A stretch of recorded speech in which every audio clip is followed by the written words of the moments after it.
This conference will now be recorded. Well, let's call the meeting to order. We have a roll call. Dennis Bursick. Here. Jim Christensen's excused. Mark Castonia. Here. Lee Mueller. Here. Karen Hansen. Here. Okay, let's start with pledge allegiance. Pledge allegiance to the flag of the United States of America, and to the republic which stands one nation under God, indivisible, with liberty and justice. And like Mary said, let's think about our hopes in the service this evening. Okay, number four rather, we take some action on the agenda. Any discussion? Okay, can we have a motion? Move to approve the agenda. Second? Okay, all in favor? Aye. All opposed? Okay. Number 5, action on the minutes from our meeting of 5 years ago. Any discussion? Not hearing any, a motion? Second. Okay. Motion. Lee, you're second. Who did Sure. first? Lee. Okay, sorry. Okay. All in favor? Aye. Opposed? Okay, and then number 6, action items. Do you want to? Sure, if you want to read it, Dennis, that's fine. Okay. Action regarding a request for a dimensional zoning variance to section 17.6-400, subsection A, subsection 4F of the Ashwaubenon Municipal Code regarding minimum driveway setback to the property line, 2152 through 2154 Early Street, parcel VA 266. Hello, so what I would recommend doing if the board approves is that since there's no public hearing on this, there are a couple action items under this one. We might have a public hearing first, but there are none. So if the board would just make a motion to open the floor, and then certainly we could hear from Aaron Schutte and Aaron Ballast regarding that, and if there's anybody else here to or for or against the item, and close the floor, and then it would be up for discussion for the board. Okay, well, I'll entertain a motion to open the floor then. I'll move. Open Okay. the floor. I'll second. Okay.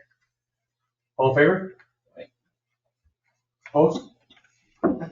Okay, so first, Aaron, our community development director, Aaron Schutte, is going to kind of explain what the request on this action item is about and kind of explain the overview and the standards.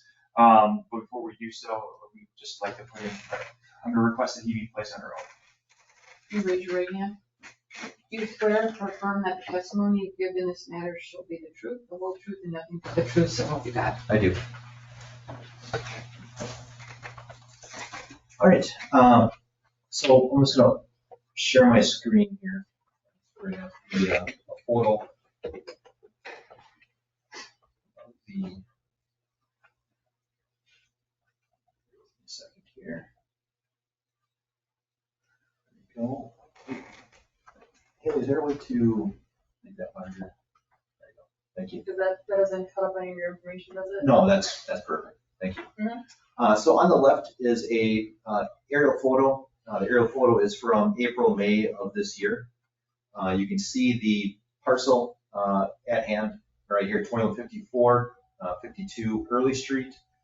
The driveway comes in right off of Early Street, past the duplex, which runs perpendicular to Early Street, to the garage back here. You can further see that from just a typical photograph you see right here, taken from Early Street. This was taken in late August after submittal of the variance request. This is the driveway at question. The request is to allow for a variance to the 1-foot setback that we have for driveways in the front yard and 2-foot setback actually in the rear yard to allow for a shared driveway between these two properties and eliminate this curb stop that you see right here. I'll let Aaron get into the details of why the variance is requested. You can leave the picture of yourself. That might be helpful. I'm not sure where it went. I've never seen it do that before. Just having a moment. Okay. And You all received the packet that I put together for the variance? Okay. One second. Yep, that's it. Okay, next we'll hear from the applicant, obviously Aaron Ballast. Aaron, if you could raise your right hand for our secretary. Your right hand's up, okay. Do you swear or affirm that testimony you've given this matter shall be the truth, the whole truth, and nothing but the truth, so help you God? So I own the duplex on the right, and live in the back half. It's a matter of convenience to live there, but the thing is it's well, the duplex is split in half, 2 bedrooms on each side. Okay.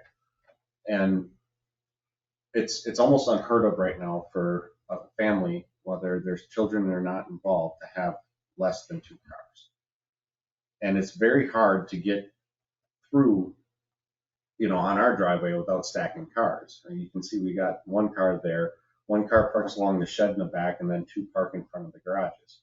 The garages are literally too small to park my small truck in. I own a Honda Ridgeline. It's just not big enough for it. I mean, I literally bang the door on the side of the garage wall every time I were to do it. So we just use the garages for my workshop essentially. But we're looking to connect the driveways. We've already have reciprocating easements between me and my wife and Penny, who owns the house, the blue house on the left from this view. And then as part of this project, we're going to replace her apron. You can see in that picture, it's pretty cracked up.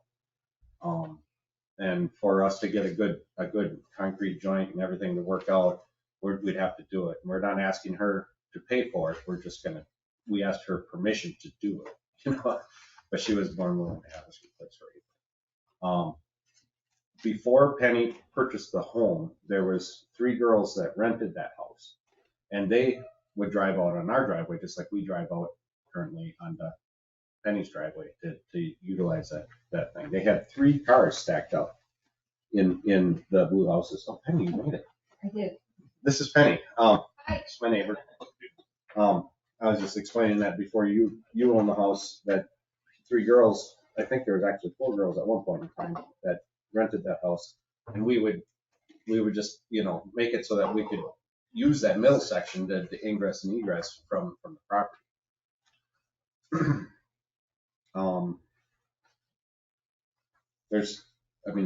Do you guys just want me to read this? What would you like to hear from me? What kind of questions do you have?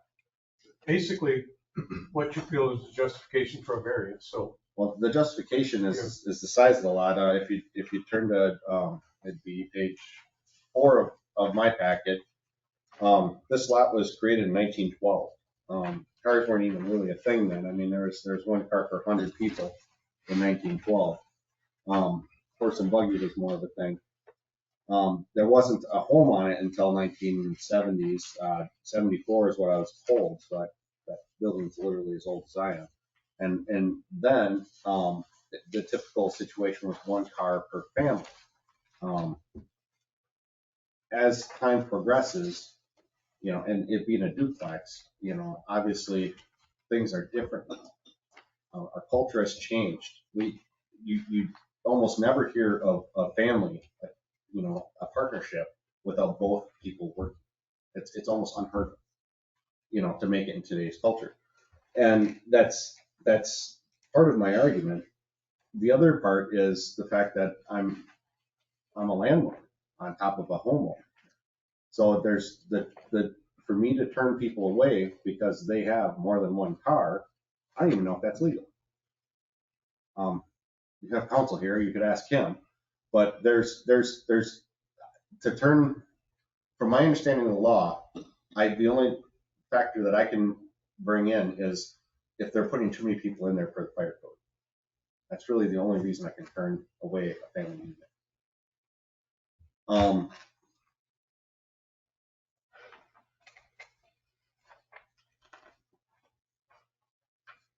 Yeah, so the lot is only 53.9 feet wide if you were to run perpendicular from the sidelines to the sideline.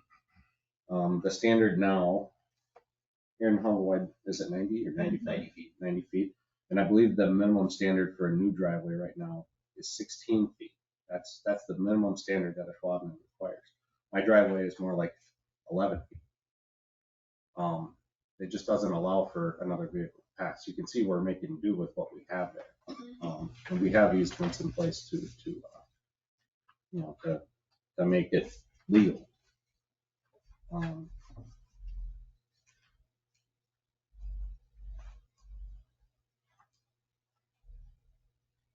As far as public interest goes,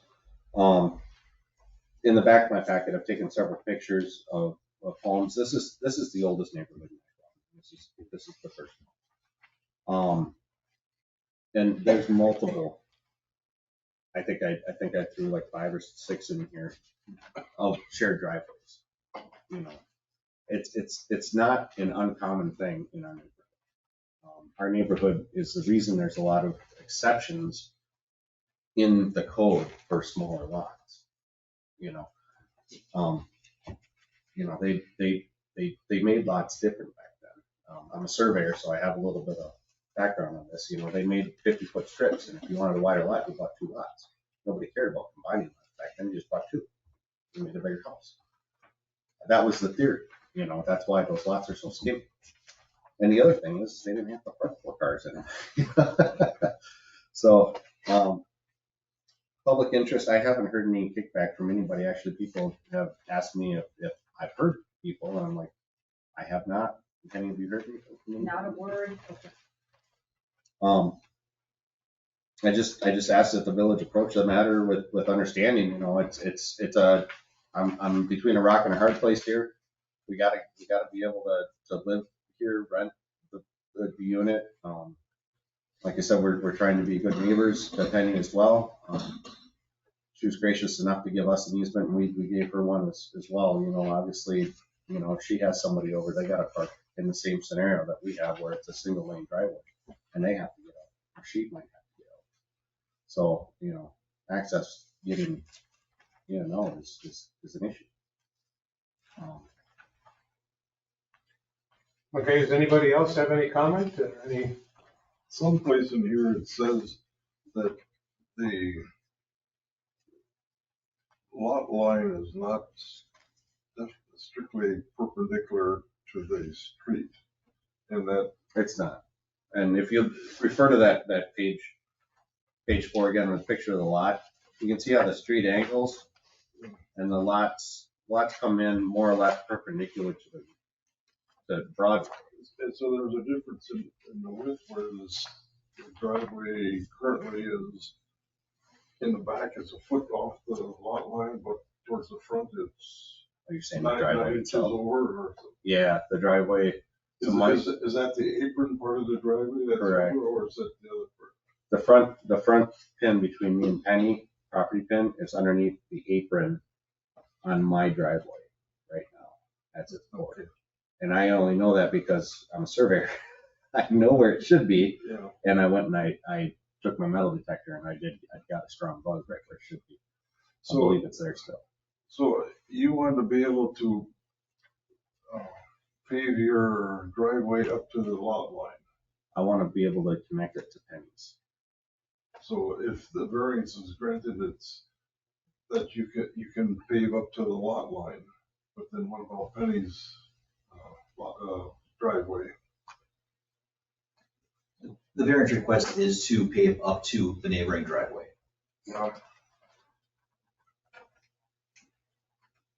Just a question, what do you do with snow removal? If you have one big driveway, you have no room to put snow I on know. your side. Well, he does all the snow blowing, and it basically goes into my front yard because I really don't go anywhere during the winter time. I'm on disability, and so I really don't go out in the winter because if I fall, I could get injured really bad again. So I pretty much do not go anywhere during the winter, but he keeps my driveway clean for me.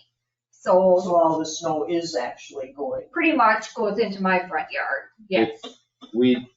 I throw what I can. If you see to the right, in front of the building there's lawn there. I throw what I can there. And then back behind the gold car in the picture there's another patch of lawn there. And then alongside the garage, between the garage and the shed, well, I guess the garage and the concrete, there's a strip of lawn there, I can store snow there. Penny's is harder to do than mine because of the back area. If you look at the aerial, her garage is really close to the house, and it's like a courtyard back there, and there's literally no place to go with this stuff.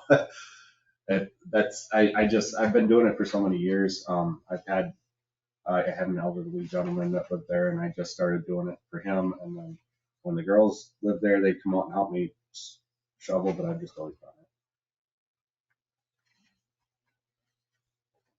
I mean, it's a tough situation regardless of which driveway you look at.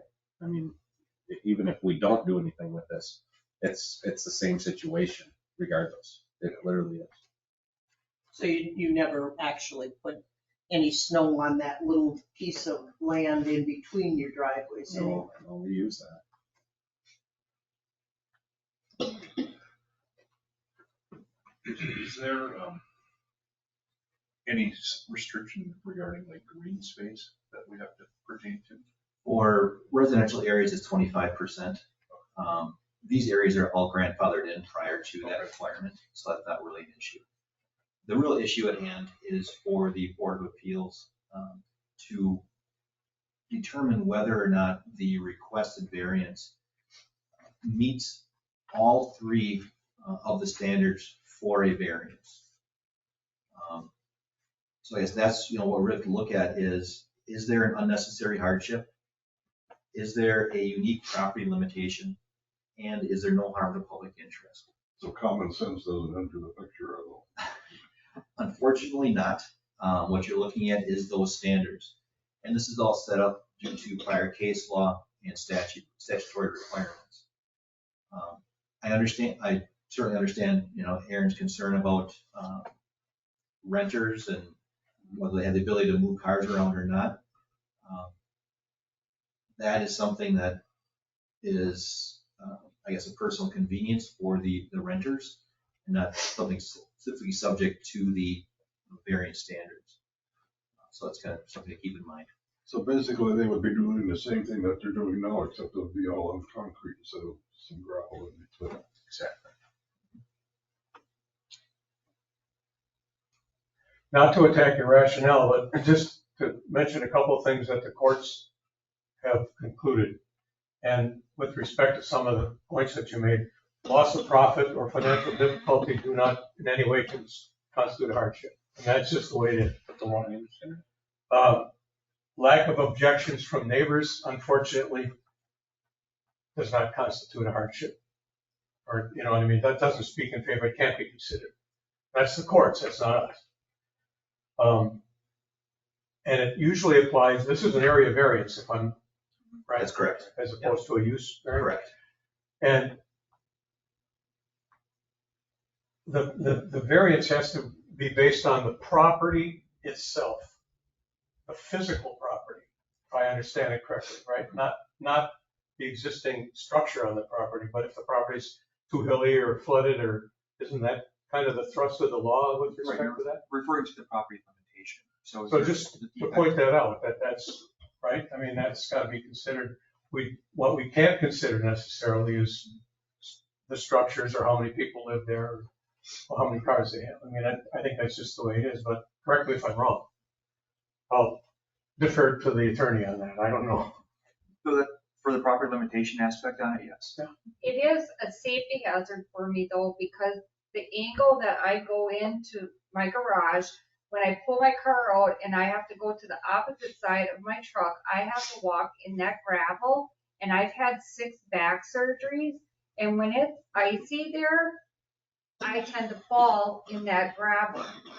And so if it had a smoother surface, I wouldn't be falling. And I've fallen 3 times on that gravel, and I've ended up in the ER because of the gravel.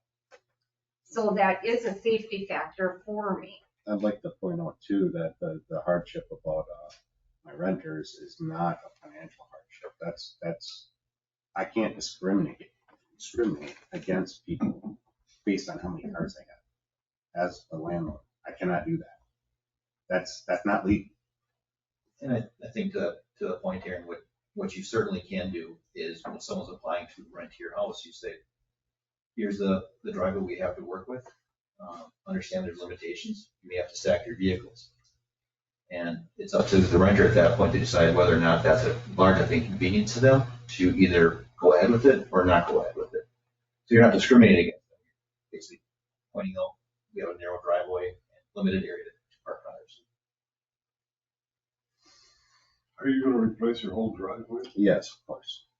That was, I mean, our driveway's in really bad shape and I've been trying to do it, but I didn't even know this was a thing, that we couldn't connect our driveways.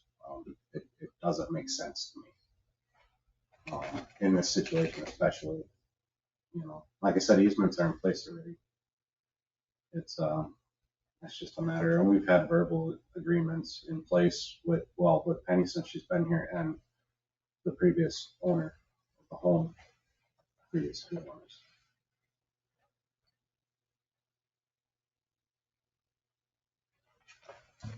Any other, oh, go ahead.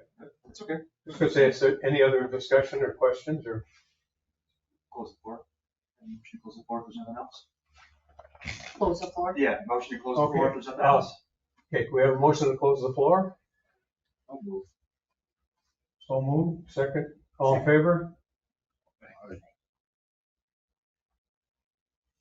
So the board obviously can consider the three aspects that Aaron mentioned earlier. So it's on the burden is on Aaron Ballast to prove to the board that the three criteria are met.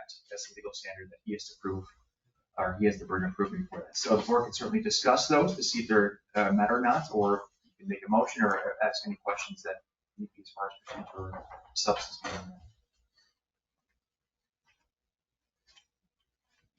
Open for discussion, right?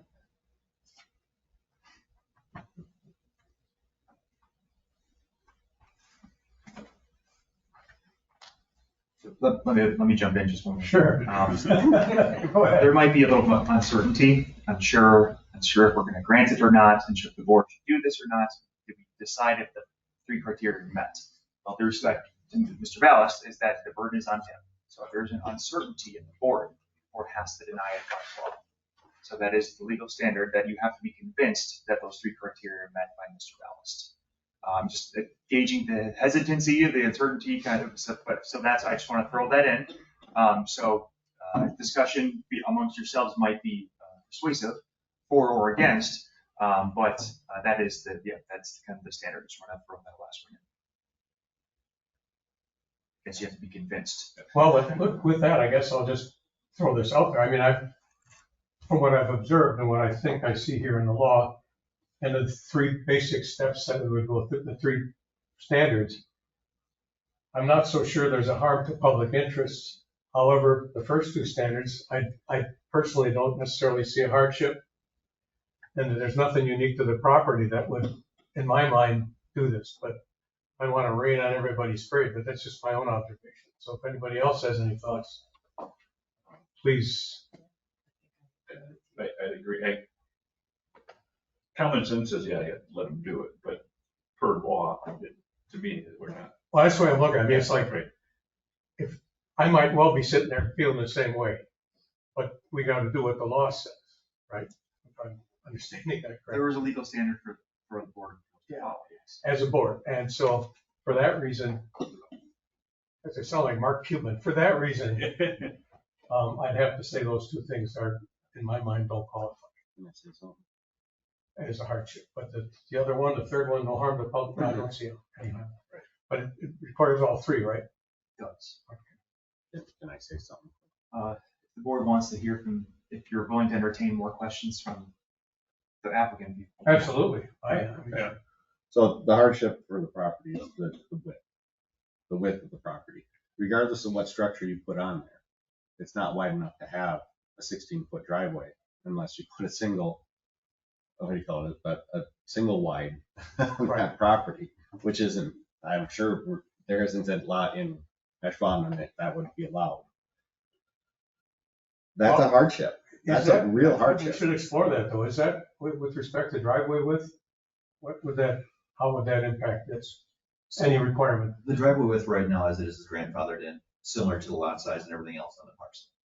So it really doesn't come into play, because right now you could certainly replace the driveway width as is. Okay, And its that was- current width. I guess that's where I was going with that. Anybody else? Any other?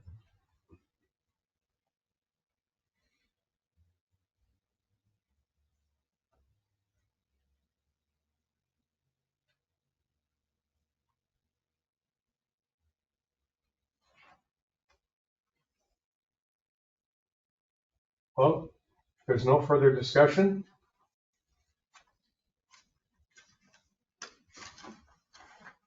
Entertain a motion to either accept or deny?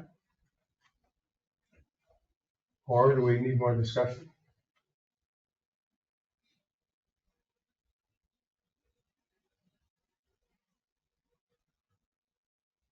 I'd like to say yes, but with the first two, I have to agree with you, and I don't see where those are, for it at all.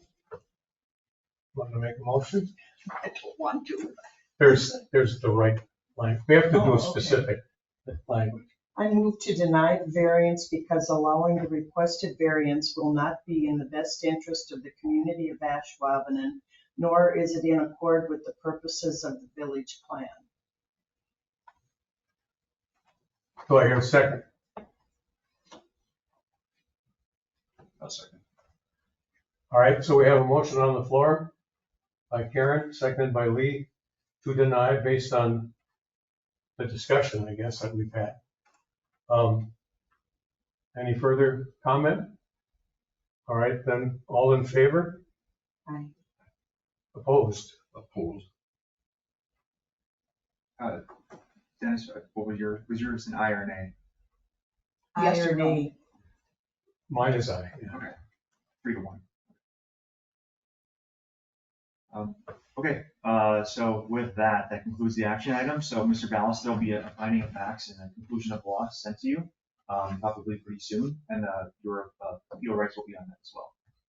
Okay? All right, so that's it for the action item. All right, next item, I guess, on our agenda is adjournment. Can I have a motion? All right, motion, second? Karen, second. All in favor? Aye. Opposed? Nobody opposed.